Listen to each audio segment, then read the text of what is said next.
we have our next speaker coming up, Kyle Bernhardt from our wonderful sponsors, Autodesk. And as I mentioned, I've been on little chats with each of our speakers in advance. I jumped on one with Kyle and his colleague, Amy Marks, who's going to be speaking tomorrow. And I've been trying to take some notes, and I've only got two little things here that I need to share. The first was a quote from Amy that says that Kyle speaks too modestly of himself, and he's actually one of the smartest people she knows. Now, the second quote is probably really more of a great example of taking something out of context. This is verbatim what Kyle said, but I cannot remember exactly what he meant by it. He said, software developers are just a bunch of pansies from the West Coast. With no further ado, please welcome Kyle. Thank you so much. That's a fantastic introduction. I very much appreciate that. So we're here to talk today a little bit about what the future of design looks like in the world that we're in, which is one that's changing across a number of different axes. And let's get started. We've got about 20 minutes. We've got a lot of fun stuff to talk through. So that future of design is very much living in a changing world today. And one of the big words that matter for us right now is the word resiliency. I think we all understand why that's a big word right now. We're all living through times that look very differently than times as we've seen them before. And we see those impacts happening in a couple of different ways. We've got short-term business mitigation. We've got acceleration of digitization. We've got a change in the way people live. And we've got to think about how those changes impact the world in which we inhabit. And this is driving all sorts of very interesting trends. And let's double click on some of those things that we're talking about here. We've got this digitization trend, which is something that we've been hearing about for a very, very long time. And if we look at some of the data that's coming out from industry right now, we're seeing an expectation of $34 billion of spend around SaaS products within the construction industry segment by 2026, which is a huge amount of money to be spent. And obviously, as a technology vendor like Autodesk, we're trying to think about how we can provide the best technology to help you all do better outcomes as part of your construction process. And one of the big things that we're seeing is that drive towards prefabrication. You all as participants in this conference or delegates, you guys know this, you're feeling this, but we can take a look at some of the research that's recently come out from McKinsey. We've got almost a $13 trillion US dollar construction industry globally, and they're seeing a shift of the overall spend from 5% of that $13 trillion to 31%, which is almost $3.5 trillion in spend on prefabrication. So we're seeing these massive shifts of capital, and that's fundamentally changing what we think about as the design practice. And when we talk to customers, they tell us that, I can't do my projects without thinking about the impact from a carbon perspective on the design and construction methods that we're applying on this project and the way in which that building itself is operating. And so we've got all these changing trends in a world that's really fundamentally changing. We're sitting here with 3.5 billion humans as of last year living in cities, and we're looking at a world in which 7 billion people are going to be living in cities, and where those cities are growing is a very different place than where we associate those cities of the last 200 years. We see the big purple dots here are the places where the most urban growth is happening. So these are places where they may not necessarily have the legacy infrastructure, and there's opportunities to think about how we do this in a way that has less of an impact, because when we break down to some of those numbers, we're talking about 13,000 buildings being commissioned every single day, wrapping around the globe 30 different times per year with roads and highways. I mean, it's a huge number of things. And when we look at the impact that we have, we see that, the number, we all know this, that 40% of the world's carbon output is coming from buildings. We even have scarcity of sand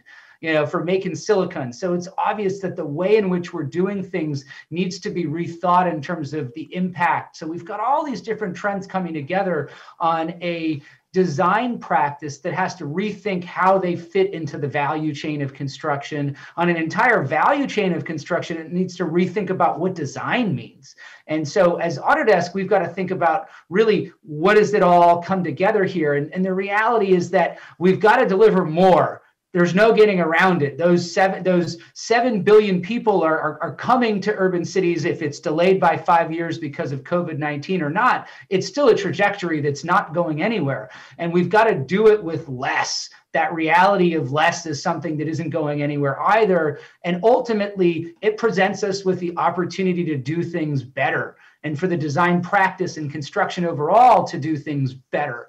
And that's really what we're going to talk about for the next 16 minutes or so, is kind of what that trajectory looks like in terms of technology, how we see that technology evolving and empowering professionals in the AEC industry to deliver on that opportunity of better. And so we're going to think about this today in terms of the eras of technology that have helped enable design teams to deliver better. We started in a world of CAD applications that, allow you to bring together drafting, analysis, collaboration, and optioneering, but, they're very much separated. These are processes that we've been doing forever, but they haven't necessarily been able to be done together in a unified experience. And when we think about that evolution towards a world of BIM that we're inhabiting today, we're thinking about the reality that we've brought together modeling, drafting, analysis into a unified experience. And that's a very, very powerful thing. But what's been missing has been that collaboration element. And we're going to talk about that and that idea of connected BIM and the ability to bring in collaboration into the fold as an integrated part of the core design authoring experience. And then finally, as we double click towards that future facing world, we can think about the reality of what that future of design looks like. And when we think about that world, it looks a little different in terms of what we call it in terms of technology. It's not just this future out there that's this nebulous idea. It's the idea that we've got this generative design process today that's bringing in optioneering, that idea of creation, automation to help generate some of the work. But what's been missing, and what you guys all understand on the contracting side, is it's not just a matter of design, it's a matter of construction intent, being able to automatically produce that sort of knowledge. And so we see this arc that we're on, and we're going to talk about those different eras, what we've learned, what technologies are out there, and how we can rethink the way design fits into that value chain. So when we think about the big opportunities in terms of technology experience, we think about these three things here. We've got the idea of making design decisions that are much more informed based around technology. We've got the opportunity for automation to eliminate repetitive tasks. I mean, nobody goes to design school to learn how to lay out toilets up to code. That's something that technology should be able to do in 2020. If we're landing rockets after they fly up into the sky and using control systems to land them back on the ground, I'm pretty sure you can lay out a toilet up to code. And so it's a matter of technology being able to automate those sorts of things. We talked about that idea of construction intent and designing for constructability. That idea that, I create data on all these projects, why isn't it helping me do better on the next project? Usually it just sits on the hard drive and takes up space in my archive. So how do we manage and reuse that information? How do we keep things digital? You don't want to be hitting those sawtooth gaps of knowledge as you move across the project and you start printing to PDF. And then finally, that idea, that holy grail of being able to support models as that ultimate contractual deliverable. So we see a lot of opportunities here at Autodesk from a technology perspective. And we're super excited about that, because when we think about the impacts, it brings us to a favorite idea here. There's some concepts when we go on keynotes like this, we talk about what's next. And we tend to use a familiar idea, the Mcleany curve. We've been talking about this for it's 12-year-old graph, actually. But, it's been that idea that you introduce BIM, it helps to shift that information earlier in the process, shift the effort earlier in the process. And while that's very much true, and we've been living that over the last 15 years or so, we think that there's a way to kind of break free from the thought process of what's been before us. And that reality is that we think of the introduction of technology once you've signed that contract, once you've begun the project. But the truth is, there's huge important decisions that happen well before you've defined the contract in the early concept planning phase. And so that's that idea of really shifting and pushing the thought process all the way into the evaluation process, thinking about different siting and analytical input toward that siting consideration, trying to maximize profitability profitability of the built asset. And so we see that idea around focusing on the outcomes of the project from the very beginning as being a very fundamentally more efficient process. And this is a big driver that fuels us when we think about that impact. And ultimately, the thing that we have to realize is that over time, that those cost fundamentals need to change overall. And that's going to change as we introduce artificial intelligence and design for manufacturing and assembly. So this is something that, we're going to double click on in a lot more detail as we progress. So let's keep moving here. So, where we are today is kind of straddling that fence between BIM and connected BIM. And, there used to be a time in which pictures like this were not commonplace. Like this was a big deal to be able to have a highly detailed picture of multiple systems coming together. But the truth is today, this is commonplace. What's really amazing is things like the new terminal in Beijing that was built on BIM and a mixture of Autodesk tools and other companies' tools, all coming together in an open BIM process to deliver a project that could literally not have been built without BIM tools in the first place. It's an amazing building. It can handle over 100 million passengers. It's been designed by Zaha Hadid, and it's just a beautiful space. And it's just a testament to what BIM can do today. And this is a great example of that mesh between buildings and infrastructure. And it's not just being done within China, it's being done all over the world. Another good example of this is, a project that's a little bit closer to home, at least for me, over in Europe, that's showcasing that idea of meshing infrastructure and buildings data together. That idea that you can visualize and create a model and experience that product before it's a built asset, before it becomes super expensive. You can learn all sorts of really interesting things there. And so that's, the really exciting thing as we see that convergence of buildings and infrastructure and that value of BIM coming together. And we see that as a really important driver as we keep going. But connected BIM is really the big thing that's moving forward right now. And this is that idea that you're bringing together multiple design teams, working together in their own space digitally. You're submitting into a common data environment that represents the place of record on the project. You've got an ability to control when information flows between those different teams. It's an exciting time to think about how design can change with the power of the cloud. And that's something that drives us and is really changing the design practice in terms of technology utilization. And that's very much needed because when we look at the industry, this is a really fascinating a bit of research that's been done. And if you look at the value chain, the relationship graph between different companies, there's something wrong with the construction industry compared to a lot of other industry. So we need to connect our teams in a better way. And we're working on that idea of the common data environment, bringing together those teams with a highly structured process that allows everyone to understand who has what information and when.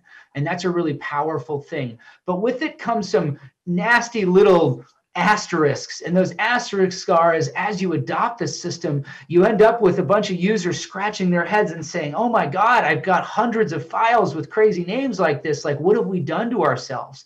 And the truth is what we're seeing now is a representation of the best way to do it with the technology that's always been there. And that technology that's always been there has been the file, because that's the lowest common denominator of information that can be exchanged across the air gap of one company to the other. It's just like PDFs. PDFs and big IFC files are the things that move across here. So as we move that evolution towards more mature utilization of BIM, we've gotten to the place we live today where you've got database file management systems with a bunch of authoring tools that are purpose-built for specific disciplines. And they shuttle around these really big files. And that really impedes friction on workflows. It makes it difficult to issue a subset of information on a project while the rest of the model isn't necessarily ready for prime time.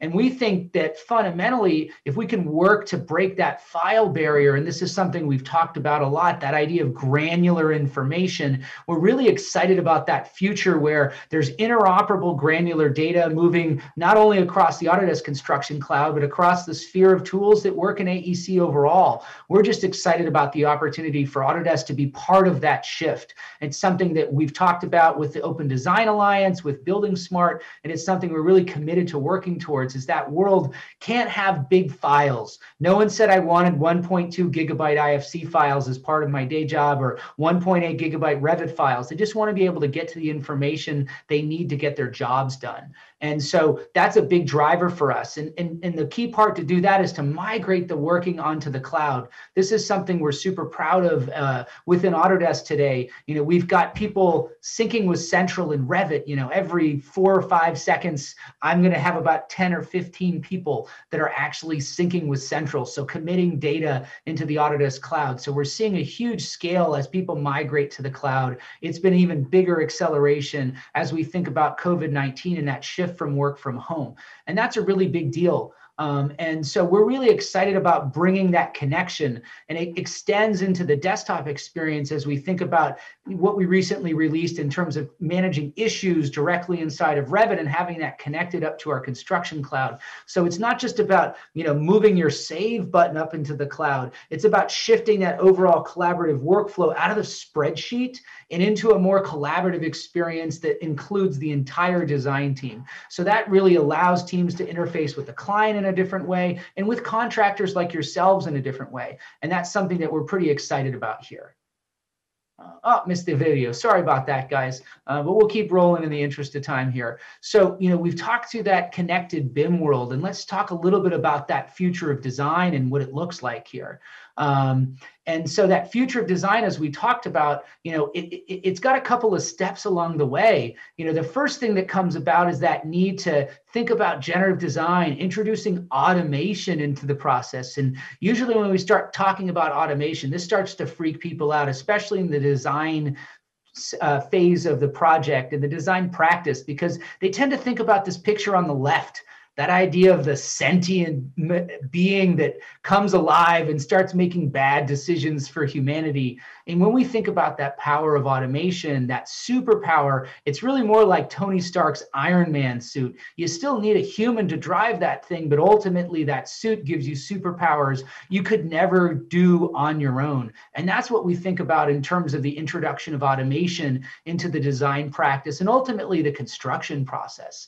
You know, this is something that we've been working on at Autodesk for many, many years. You know, we've done a bespoke implementation of generative design for our Toronto office building. There's some really fantastic stuff that's been done here as we've tried to prove out that introduction of generative design to the design process.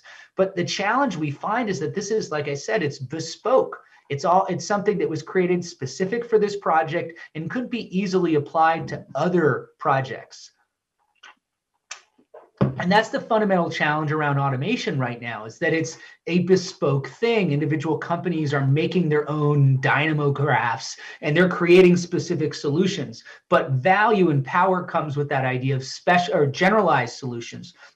And that's been the reason why we've been investing in generative design workflows within our tool like Revit. So, you know, I can go in there now and I can create a particular generative design study based around a recipe that's actually running automation in the background. And the cool thing about this is it's not just what we create in the box. Companies can create their own and deploy them at scale across their organization. They can use that idea of outcomes constraints to try to find that right design. So that idea of unleashing automation is a really powerful thing.